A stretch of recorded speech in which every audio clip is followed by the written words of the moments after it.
In this video, I will be explaining the research paper as fully as I can. If you look up here, I am in our Blackboard course. The research paper information is located in Module 3. Okay? And up here, these items are just general items about just writing in general, and you have some links here for your research purposes. The research paper information or assignment is located in this item called research paper assignment. You click on that, and here you have specific guidelines and specific criteria and format for the assignment. So basically, in this assignment for the research paper, you are asked to compose a research paper on the history of a topic of your choice. Okay. Now, you will, through in the planning pre-writing process, or stage, you will narrow your topic, your chosen topic, to a specific aspect, and if possible, you will identify the time range for your focus. So what am I asking you to do is that you will pick an academically appropriate and academically rigorous topic of your choice, and you will use this assignment as an opportunity to learn the history of the topic of your choice. Okay, but of course, you will have to pick as narrowed of an aspect as you can on your topic, because many topics out there may be too broad, and certainly all topics that I think that you can think of can certainly be narrowed down to a specific aspect. And then after that, you will because this is a history type of paper, you might want to identify the time period, the beginning point and an end point of your history investigation, right? Because some history, the history of some topics or some subjects may very be long, and you do not have to, in your paper, you do not have to cover the comprehensive history of your selected topic, but you want to identify, like I said, a specific time range in which you will discuss, or in which you will uncover the history of your topic. And of course, you want to make that clear. And in your determination of what time range, what periods, from the beginning point to the end point, you might want to pick a time period or a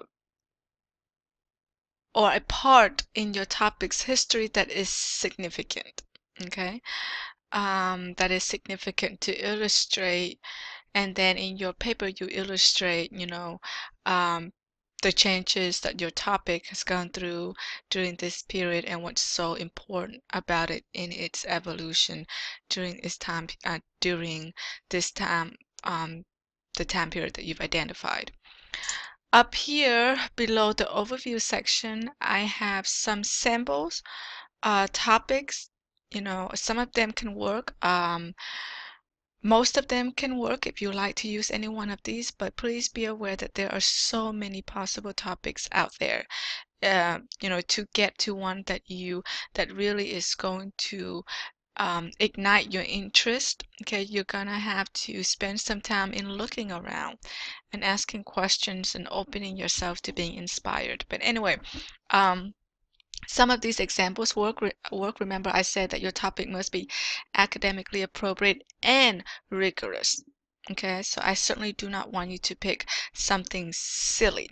So as long as it is a topic that is worth learning, and that there's some rigor behind the research, then it would be appropriate. So anything academic in nature is certainly, or you can, investigate topics, the history topics that may not necessarily be too academic, but if it has some kind of social or cultural value, that would work as well.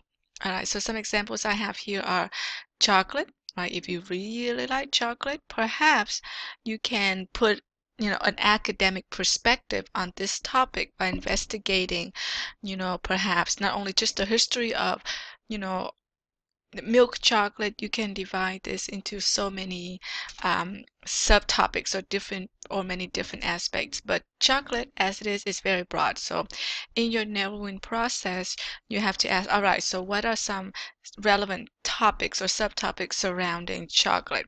We can write on the history of the significance of chocolate in Native American culture, or in a certain Native American culture. You can write on the history of chocolate consumption in Europe, the history of the history of a specific, I guess, chocolate company, if you like, but I'm not sure how rigorous or how appropriate or how just valuable that would be. But that's, you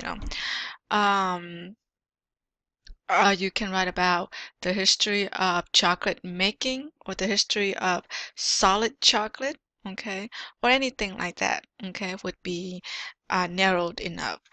You can write about the news, the history of of, you know, of the different perceptions of news throughout histories, different time periods, histories, in different time periods in history, people view news in different ways, right? Nowadays, what do we tend to think of when we think of news? According to our valuation, what stories count as news and what stories may not necessarily um, be counted as news or maybe dismissed as, an actual news stories and so forth. Another perspective on this topic is, the history of the rise of modern news industry. Okay, the news industry is quite big today, at least in the at least in Western culture, right? But of course, it hasn't always been like this. So you can pick a period in which, you want to trace backward, and you can pick a period where, through your research, it is determined or it is agreed that, the news industry as we know it today started in what period, okay? And then through time, your paper would show how it evolved into what it is today. Okay, or regarding the same topic news, you can write about news in a different angle, in a different way, from a different perspective. You can write on the history of the propagation of news before the rise of the newspapers, right? Pick a place, such as, in America, how did people spread news um, before we had newspapers? Or you can pick another place, or in another time period, how did the ancient Greeks or the ancient Romans or any of the ancient civilizations or societies, how were, because news, for as long as there's been human civilization, societies, there's been news. Okay, so the news have been so our concept of news, of what qualifies or what is news, may have changed over time, and they do vary from one culture to another, from one society to another. So in your investigation, you can certainly, if you're interested in a specific history of a specific society or civilization or culture, you can ask, how did this society um, disseminate its news, spread its news around before they had writing or before they had newspapers as we know them today. Another aspect of news that you can certainly write on, and as you can see, any broad topics that you pick, right, you can go in many different directions with it, and you can have many different focuses. Regarding news, another angle is, you can ask how have technological innovations changed the ways we spread news? So this is a different angle on how news is spread. This is, the first example is how news was spread in a specific society or a specific culture before newspapers. And this topic, or this focus is on how technological innovations help to change the ways news was spread. Right, so there is an essential difference between these two. If you like fashion, right, you can write about the evolution of women's fashion in Western society in Europe, beginning with, the Victorian period to the present day, or beginning with, colonial time to whatever, but you gotta pick a period or a couple of consecutive periods, okay? So basically, your topic can be pretty much anything that is worth learning if you once you dig into the history of it. Okay, so the choice is yours, but of course you will have to run it by me on the proposal board. But I do want you to understand that you cannot write about a person. Okay, your topic cannot be a person, so this is not an opportunity to write a biography about someone. Okay, so please keep that in mind. And here is the specific research requirement. I do want you to conduct most of your research on Galileo, but search engines such as Google would be fine too, as long as your sources as long as the website or the sources that you found on from Galileo are reliable and credible. And we all know, based on your digital literacy instruction, that not all sources, not all online sources are equal. So you want to look for sources, for educational sources whose domain ends with edu or .gov, right? These domains usually indicate that the sources you're looking at are reliable and credible. They come from, good places. So you will incorporate a minimum of 6 sources. 3 of these must be scholarly, and 3 of them can be other sources such as edu or .gov. Now, .org, most .orgs are reliable, but some may not be.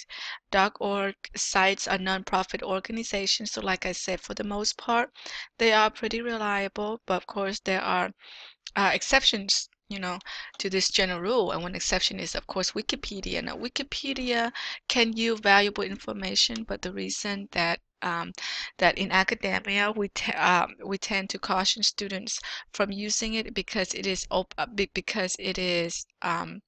because the editing, the screening, because there's no screening process, anybody can make changes on these Wikipedia articles, right?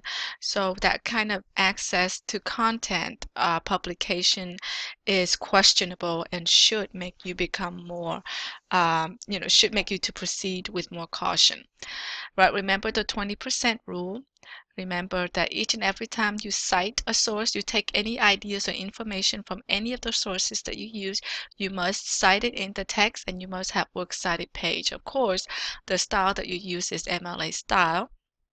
Of course, the format is MLA format, and the minimum word count for this essay is 1500. If you go under it, if you do not meet this minimum length, I will deduct points.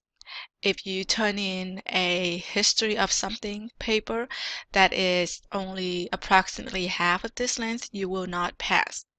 Doesn't matter if you're doing the assignment right, you have a history of something, and your focus is narrowed enough, and your topic is appropriate, and all of that.